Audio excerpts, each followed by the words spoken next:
Johnny, how do we know that what we hear and see on news outlets is actually the truth? How do we know, Johnny? We've got fact checkers now, fact checkers. Ah, yeah. But Johnny, are they bloody reliable? But I want to know who sets the agenda for what's a fact and what's not. When you've got bloody fact checkers that are on the payroll for big pharmaceutical companies, do you think they're going to give an unbiased bloody fact check? What do you want me to do, draw you a picture? In a statement to RT News, Massey said, "Who pays the paychecks of the fact checkers?" Which is a good tongue twister, but also an important question. Who pays the paychecks of the fact checkers? The vaccine fact checkers at factcheck.org. Who pays the fact checker, check? Seashells on the seashore. Who claim to be independent, are funded by an organisation that holds over $1.8 billion of stocks in a vaccine company and is run by a former director of the Centres for Disease Control. The Centre for Disease Control. We control diseases at the centre. They're not doing a very good job. They're all over the bloody place, yeah. Yeah, that's what happened. Or you get people who are completely unqualified to fact check the bloody subjects that are being fact checked. So you don't have to have any qualifications in the actual subject that you're fact checking. Is that what you're saying?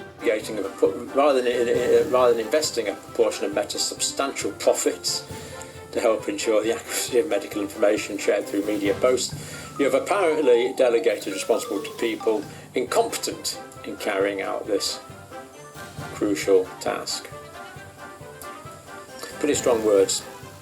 BMJ saying they're incompetent to carry. Yeah, but Johnny, I don't know whether people are all that concerned about their future anymore. I mean, there's other things on their mind, you know. Halloween's not far away, you know. Is Facebook a communication device or is it a truth machine? Manufacturing truths, selecting certain stories, diminishing, dismissing, censoring others. Well, is there some sort of bloody qualifications to be a fact checker, Johnny? We used to need fact checkers. This was the fact checker, right? If you heard something that was BS, we would trust each other to sort that out. But now, apparently, we need a lot of hand-holding in life, and fact checkers have come along to tell us what's true, what's not. How are they doing, though? This is something we have to talk about. Yeah, we used to work out what was true and what wasn't ourselves. And so, what happens is we find out that it's been something that these media companies have been absolutely doing, is working hand in hand with the government to define what is misinformation, what is disinformation, and how they're going to stop the spread of it. So when did all this bloody fact-checking come in, Johnny? I mean, it hasn't been around for 10,000 years, and now all of a sudden we've got fact-checkers everywhere. Well, it started coming in, I reckon, Johnny, with the internet and when people were finding out the truth. Jesus Christ! Yeah! I mean, for 10,000 years before, we didn't know what the fucking hell was going on. We just believed whatever we were told. But now with this great bloody internet out there, people can actually see a whole different story. What is the role of media and social media in the stories we tell ourselves and the truths we believe in?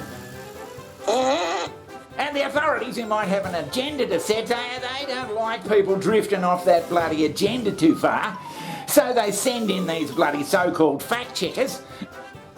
And when they find there's something that they think is wrong, they put a stamp on it or fucking put a notice underneath it or whatever and say, this is not fact-checkable. Seems Facebook's independent fact-checker may not be so independent after all. A US congressman has questioned the impartiality of factcheck.org. Wait a minute, I've just heard I'm being paid by Vladimir Putin. Hold on, you can't trust me either. Who's saying that? It's still me. What? There's two of me? Well, at least. Factcheck.org, which is supposed to tackle vaccine disinformation. But there seems to be a bloody double standard here, Johnny. There's a lot of videos out there that are just bloody, just telling bullshit, and they don't get any fact check on them at all.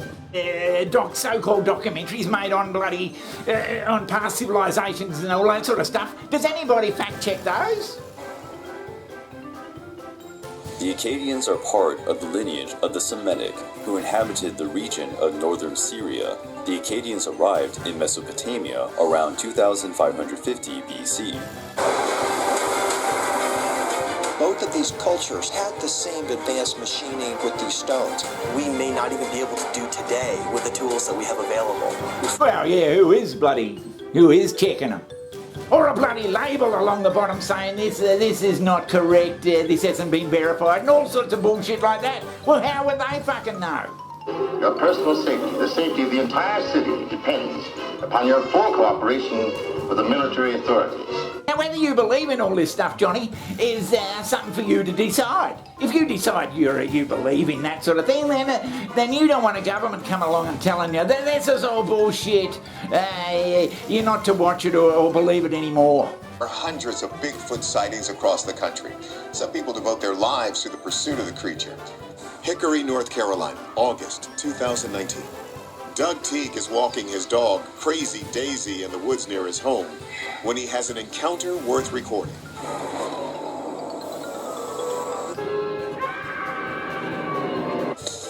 What? Holy. Whoa. All of a sudden, we come across something that stops us in our tracks.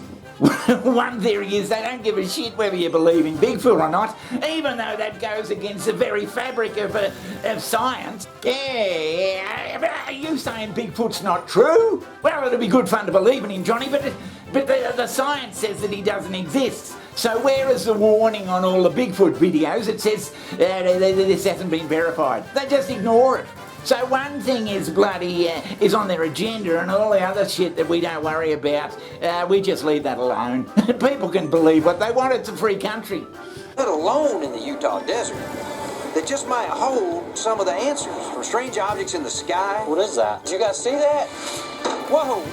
We got something! We got something! We've been baffled by... So is it only when there's the real control of the population needed, or when there's billions of dollars involved that the fact checkers come into their own, that they start fact checking these things, because that can really make a bloody difference to profits? But Johnny, someone's got to have some sort of bloody control of what the fucking hell's been said out there. Sure, we got bloody old Joe Biden coming out and saying whatever he fucking wants, whatever seems to enter his head. Does anybody fact check it? We created 6 million new jobs. More jobs in 1 year than any time before. Unemployment dropped, the unemployment rate dropped to 3.9%. Turns out it was simply a natural rebound after the steepest job losses in 2020 because of the pandemic. And again, probably the biggest issue in the jobs market right now is an incredibly tight labor force, where 4 million people dropped out of the workforce in November. Yeah, what the hell's going on? Either you fact check everything or you don't fucking fact check anything. I mean, you're just picking and choosing what you'll fact check because we don't like the way that's heading. The government?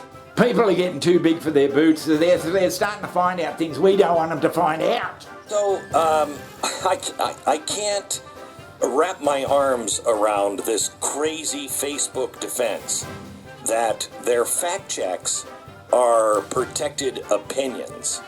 And so we can't push back on them while they say we're liars. How's that work?